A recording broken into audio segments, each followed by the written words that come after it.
ఎటు వెళుతుందో అడిగాన, ఏం తోచని పరుగై ప్రవహిస్తూ పోతున్నా.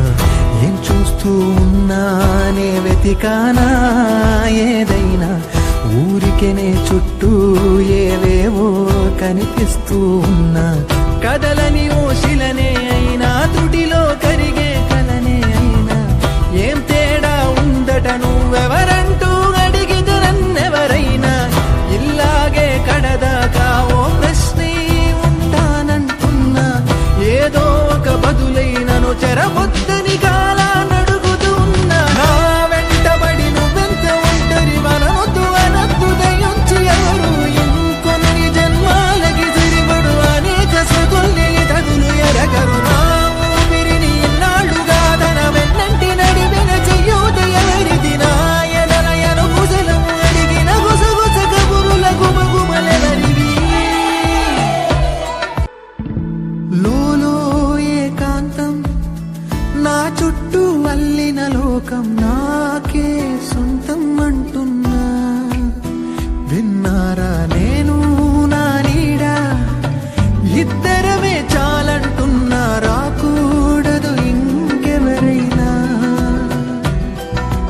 అమ్మ ఒడిలో మొన్న అందని ఆశలతో నిన్న, ఎంతో ఊరేస్తూ ఉంది జాబిల్లి.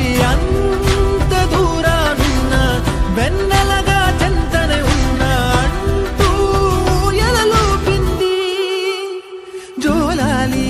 తానే నానే నాయనే, తానే నానే నాయనే,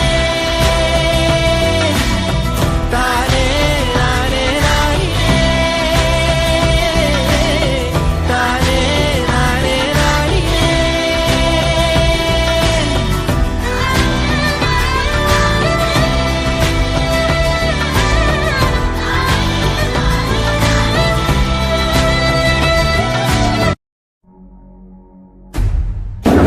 ఉత్తరాఖండ్లోని 12 రోజుల క్షేత్ర పర్యటనలో భాగంగా Sammakka Saralamma archaeology indigenous research institute చేస్తున్న పరిశోధన ఇవాళ ఉత్తరాఖండ్ రాష్ట్రంలోని ఉత్తరప్రదేశ్ జిల్లాలో ఉన్న కేదార్నాథ్ ఆలయానికి రావడం జరిగింది.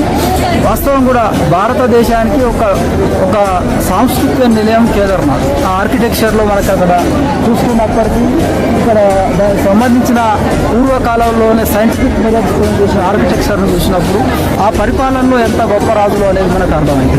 ప్రస్తుతం ఇది హిందూ టెంపుల్ కింద పరిగణించబడుతున్నా కానీ వాస్తవంగా మన తాళపత్ర గ్రంథ మూలాలలో చూసుకున్నప్పుడు చాలా స్పష్టంగా అక్కడ దానిపైన గోండ్వానా రాజేశ్వరం ఏదైతే ఉన్నదో ఏనుగు మీద సింహం ఉన్న సింహం ఇవాళ మనకి ఆ గుడి మొదటి భాగంలోనే స్పష్టంగా కనపడుతుంది. సింహం ఉన్నది, కింద ఏనుగు కనపడుతుంది. ఇంకా దాని పైన చూసుకున్నప్పుడు 5వ గొట్టుకు సంబంధించిన బొబ్బే 5 గొబ్బెలు మనకు అక్కడ కనిపిస్తుంది. అంటే సమ్మక్క మూలాన్ని తెలియజేస్తుంది, బండాని మూలాన్ని. ఈ యొక్క ఆలయం శివుడు మరియు సమ్మక్క మూలాన్ని తెలియజేసే క్రమంలో ఈ ఉత్తరాఖండం అనే ప్రాంతాన్ని కోయరాజులు 3వ గొట్టును పరిపాలించారు కాబట్టి ఆ గుడి స్ట్రక్చర్లో కూడా 3వ గొట్టుకు సంబంధించిన సింబల్స్ అనేటివి మనకు స్పష్టంగా కనిపిస్తాయి. ఇంకా అనేక రకాల చిత్రలీతికి సంబంధించిన స్క్రిప్ట్ వాళ్ళ ఆ గుడి లోపల కూడా మేము గుర్తించడం జరిగింది. అంతిమంగా కేదార్నాథ్ అనేది పూర్వకాలంలో ఈ ఉత్తరాఖండంలో ఉన్న 3వ గొట్టుకు సంబంధించిన కోయరాజులు నిర్మించిన ఆలయం అనేది మనం స్పష్టంగా పుస్తక రూపంలో తీసుకురాబోతున్నాం. డోలోడు ఏ చరిత్రనైతే చెప్తాడు, డోలోడు ఏమంటాడు, ఉత్తరాఖండ్నే నగ్గ 3వ గొట్టు మూలం అంటాడు. అంటే ఉత్తరాఖండ్లో ఉన్న 3వ గొట్టుకు సంబంధించిన మూలం ఉత్తరాఖండ్లో ఉన్నదని వేలపాటలతో పాడటం జరుగుతుంది. అంటే ధోని సాహిత్యం అనేది మన పూర్వీకుల మౌఖిక సాహిత్యం. దాంట్లో వాస్తవం ఉంటుంది తప్ప అవాస్తవం ఉండదు. కాబట్టి వాటన్నిటిని మనం కోడ్ చేసుకుంటూ వాళ్ళ ఇటువంటి ఆర్కిటెక్చర్ ఉన్న శక్తిపీఠాలు కానీ, దేవాలయాలు కానీ, కోటలు కానీ ఇవన్నిటిని మనం అధ్యయనం చేసి మన చరిత్రను మనం నిర్మించుకోవడమే భాగంగా ఇవాళ మన పరిశోధన బృందం ఇక్కడ మైనస్ డిగ్రీలు ఇవాళ మొత్తం ఇదంతా హిమాలయస్ ప్రాంతం మైనస్ డిగ్రీలలో కూడా చలికి వణుక్కుంటూ కూడా సుమారు 20 కిలోమీటర్లు ఇటు నడవాలి. ఇదే కొండల పైన మళ్ళా ఏదైతే ఉన్నదో మా స్పాట్ అక్కడి వరకు నడవలసి ఉంటుంది. ఈ రకంగా చలికి వణుక్కుంటూ కూడా ఇవాళ మన యొక్క మూలం కోసం ప్రయత్నం చేయడం జరుగుతుందని తెలియజేస్తున్నాం. నా పేరు డాక్టర్ మైపు తరుణ్ కుమార్.